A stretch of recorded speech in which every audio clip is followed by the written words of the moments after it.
it's not to say that 300 is something that we sneeze at. We want it to be zero. But for her to take her singleness and then try to give it coverage with intimate partner violence that has happened to other people is absolutely abhorrent, because it helps to drive a wedge from other people and develops more fear in people that are listening to her. And that's propagandic, and it's poisonous. Because I was still kind of working through standing 10 toes down on the whole, decenter men and blah, blah, blah, whatever, like enjoying my life the way that it is kind of thing. And now, just based on everything that is happening in the news cycles right now, all of the things that we're hearing and learning about, just in terms of the violence that patriarchy really is responsible for. And it's not even just, not even a choice to, put romantic love on the back burner. In a lot of women's cases, it's our sense of safety. Life or death. It really is life or death. I've been accused of being a misandrist a lot. And I'm like, well, that's a cop-out, but whatever. But the difference between a misandrist and a misogynist will take her books and her cats and go off into the forest and say, leave me alone. I don't want anything to do with men. A misogynist will sit in his basement and sign up for a academy and get pointers on how to, kill women or drug them and share tips with other men on a website. That's the difference between misogyny and misandry. Misandry, you get rejected. She doesn't want to have anything to do with men. Misogyny, we risk getting killed. And probably you wonder why we chose the bear. Well, this is the reason why we chose the bear. This is the reason. Everything that's coming out. The amount of women that I am hearing just in this last couple of weeks that have lost their lives, not just to romantic partners, their husbands, the fathers of their children. What? That's terrifying. That is terrifying. Like, everyone's like, oh, you're going to die alone. I'm just like, that might be how I get to an old age, is by being alone. Because when you hear cases like Giselle Pellicott, who was married for 50 years, and for the last 10, her husband was drugging her and allowing men to come in her while she's unconscious. If you cannot trust the husband you've been with for 50 years, who the can you trust? That's crazy. It's not an isolated incident. It's not. We are finding out in real time that these are not isolated incidents. Terrifying. And women are responding in kind. Like, dating? No, thank you. I'm going to be at home with my cats, my dogs, my birds, my girlfriends, my TV shows, my work that's fulfilling. I'm going to be at home with and pour into the things that pour back into me and try to lessen the risk to my life. I'm like a crime junkie, and there's something called victimology, where when a crime has been committed and somebody has ended up dying or being assaulted or whatever, they study victimology. What about the victim's life might have led to these circumstances, unfortunately. And in this day and age, dating, getting on an app, that's it. It could be just that simple. So I'm okay with being called a misandrist if it means I get to stay safe and enjoy my life. Well, statistically, since the beginning of time, the most dangerous person in a woman's life has been the man who loves her. And so that hasn't changed. And it's terrifying and horrific that we're seeing that now. But these stories and these cases have always been there. Mm-hmm. Before, for a very long time, it wasn't even possible to accuse your husband of 1994, it was legal. It was until 1994, it was legal for your husband to rape you, because your husband can't rape you. Why? Because he owns your body. And I just want to say as a note that, to me, if you're a man whom is self-aware, whom is healthy, whom has humanist tendencies, feminist, preferably humanist, I can go with that too. Mm-hmm. None of this should be aggravating to you. If it don't apply, let it fly. That's the phrase. If it don't apply, let it fly. If you're talking disparagingly about, I know, like talking about a woman who, I don't know, like has 4 babies with 4 different baby dads, even though that's her body, her choice. Whatever the conversation is about, I wouldn't be taking offense to whatever's being said, good, bad, or indifferent, because it doesn't have anything to do with the lifestyle I live. You know, I'm always going to be sticking up for women, always, no matter the circumstances, or do my best to do so. But when it comes to men taking offense to what I'm saying, trust and believe there is a large pocket of men that truly understand what I'm saying, and they agree with me. Like, I have a lot of male friends. And you know what a lot of them are saying to me right now? Mel, I truly didn't understand. I'm seeing the stories coming out, and has it been this prevalent for a long time? Yes.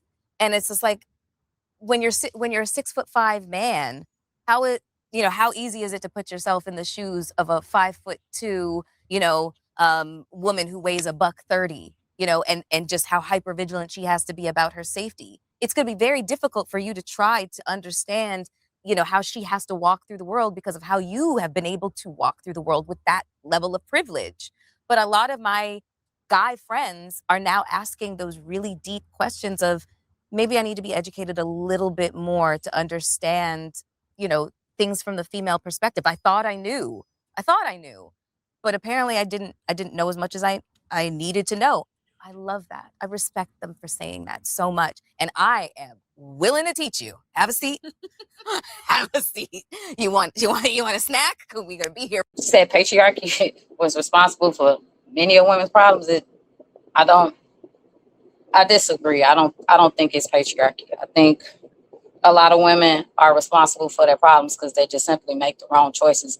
Point in case, in fact, there's no way that you can think like a man and act like a lady. That's stupid. Like, the way that you think is going to determine your behavior and the way that you position yourself. I'm just using that as an example, as a way that you can, like, self-induce problems. You're not putting yourself in your own position. You're trying to operate in a man's nature. That's not going to get you too far. It may look like it externally, but it's not going to help you spiritually. Let's move on. She said her sense of safety was threatened. And like one of the last videos, the lady was saying they were waiting on like millions of women was waiting on Melissa Ford to say what she said. No, the fuck we weren't. You've had plenty of women who told you to keep your legs closed and to go about things the right way. You just didn't listen. Nobody needs Melissa Ford to tell you to take care of yourself and to delve into self-care. Anywho, a lot of what we're seeing now, these cases of like the crime, the murder, the DV, the rape, especially for these new age people, you just lack social, emotional, and conflict resolution skills. A lot of people just don't know how to deal with those relationship issues. The first thing people want to do in the sign of trouble is use their fists. A lot of times women will accelerate situations. Shut up, like, stop irritating. And I'm not saying that you're responsible, but a lot of the times you just don't calm down. You exacerbate the issues. Just saying, play your role. Again, I'm not advocating. I would never do that. But shut your ass up and sit down. When she said like dating and getting on apps, again, that's going against the true nature of human connection.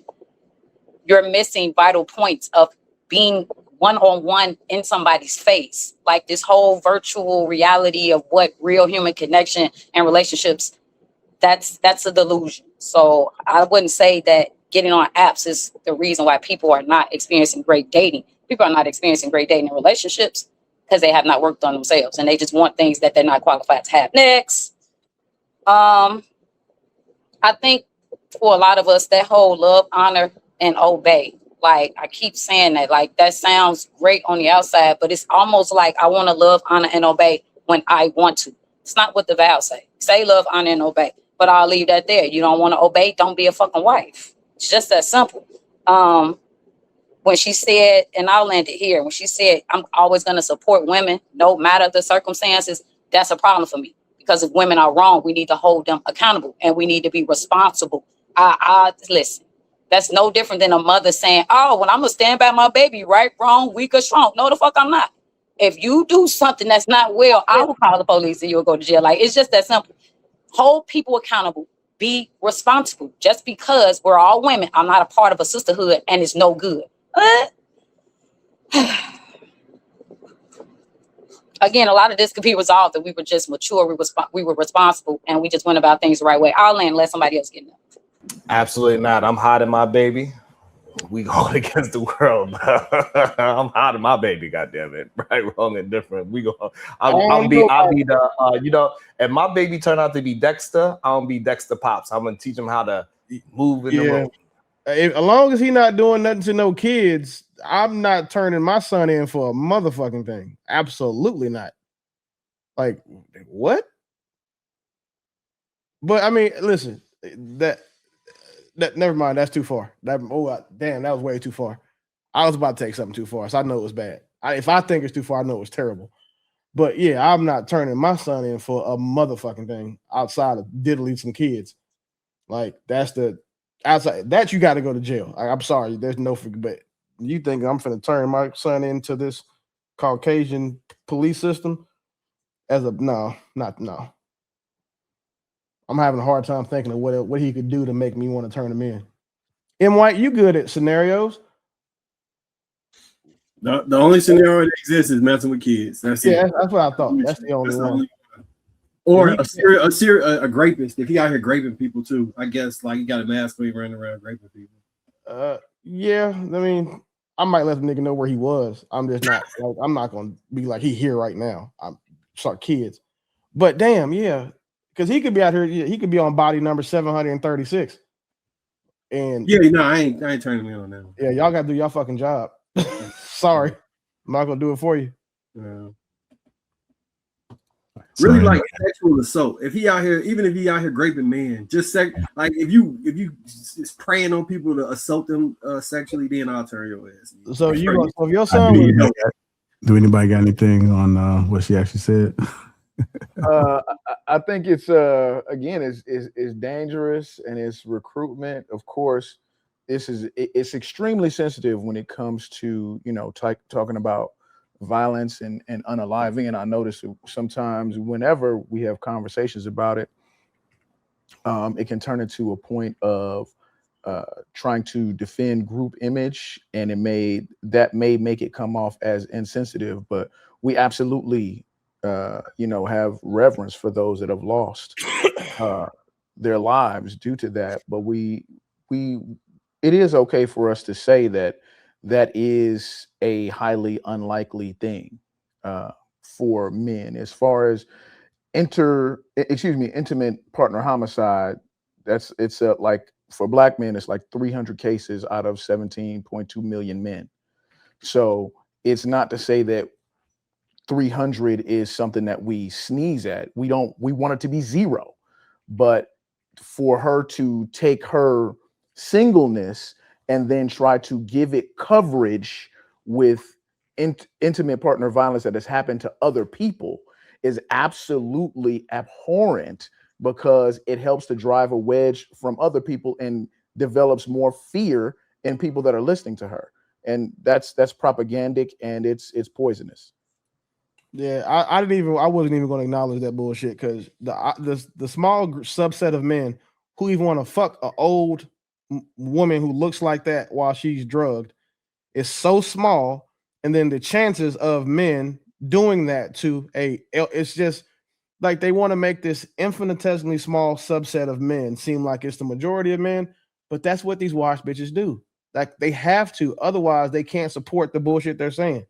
Like if they use any type of logic or common sense, they would know, you know what? I probably shouldn't form my argument based off of this dumb shit, because anybody with common sense is going to be like, you know what? Maybe I could be exposed for the batshit crazy woman I am. Like when she said that, I knew she was nuttier than squirrel shit, because like that's the example she used. And then she put the lady's picture up. Which one? Really, but what about the goddamn boulder that's hurling at women at 100,000 miles an hour? But that's not the boulder. So like the boulder that we're talking about is the wall. Like I'm not trying to be funny. All women are gonna hit the wall. I think that women have a 0.00001% chance of being drugged and then pimped out by their partners. Like that's one is inevitable and the other is highly improbable. And she tried to make it seem like it was a common thing, and it's not.